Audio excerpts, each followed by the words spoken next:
Sahabat beriman yang dimuliakan oleh Allah Subhanahu wa taala, disebutkan bahwa manusia tidak akan mampu menghitung nikmat Allah Subhanahu wa taala.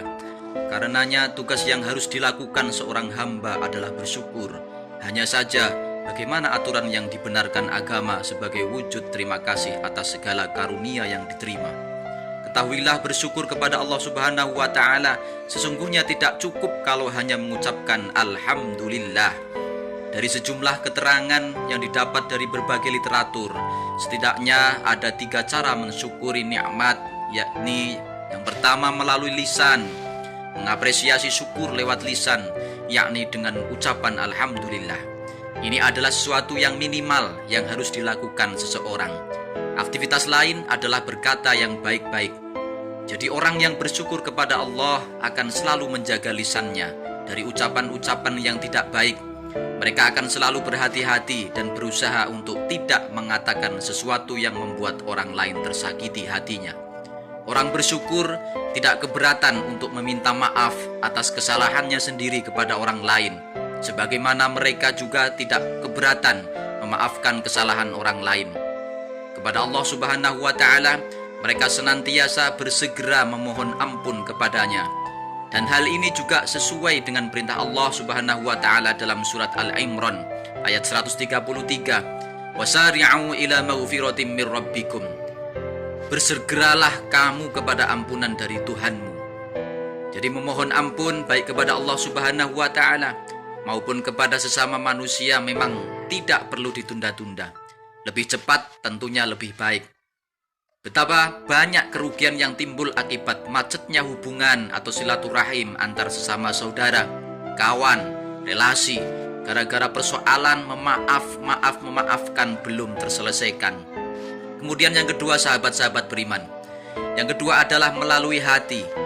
Dalam aktivitas hati ini, bagaimana mengelola hati menjadi hal yang sangat penting.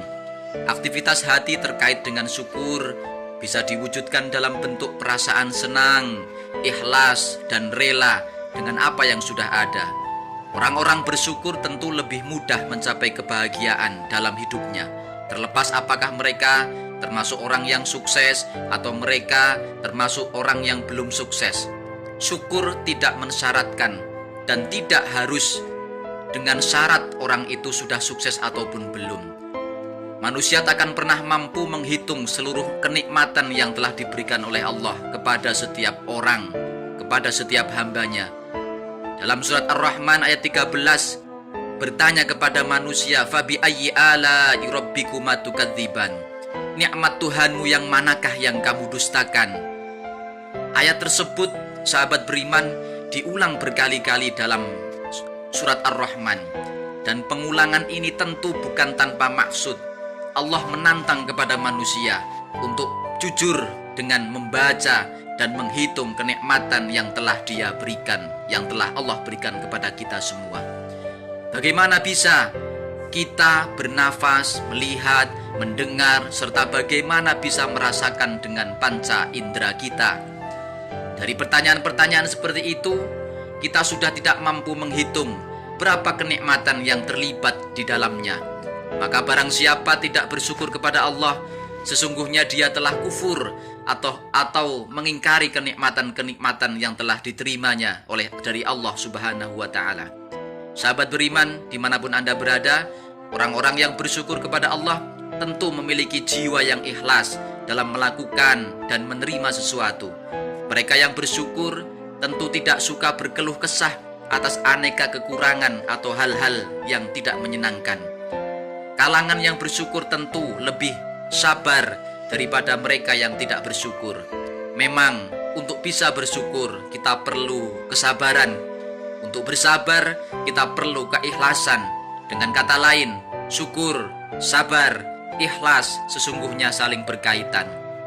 Maka dalam ilmu tasawuf, syukur adalah suatu makom atau tingkatan yang sangat tinggi yang hanya bisa dicapai oleh mereka yang telah berhasil mencapai kompetensi tinggi dalam hal spiritualitas. Dari sinilah kemudian muncul konsep kecerdasan spiritual. Kecerdasan ini hanya bisa dicapai melalui latihan-latihan yang sering disebut dengan riyadhah. Hal ini berbeda dengan kecerdasan intelektual yang bisa diterima oleh seseorang secara genetis tanpa melalui latihan-latihan tertentu. Kemudian sahabat beriman dimanapun Anda berada, yang ketiga adalah melalui fisik. Bahwa aktivitas fisik atau perbuatan nyata terkait dengan syukur bisa diwujudkan dalam bentuk yang bermacam-macam, berbagai bentuk tentunya, baik melibatkan orang lain atau hanya melibatkan diri sendiri. Yang terkait dengan orang lain misalnya seperti berbagi rezeki, ilmu pengetahuan, kegembiraan, dan lain-lain. Sahabat beriman, kurang lebihnya mohon maaf. Assalamualaikum warahmatullahi wabarakatuh.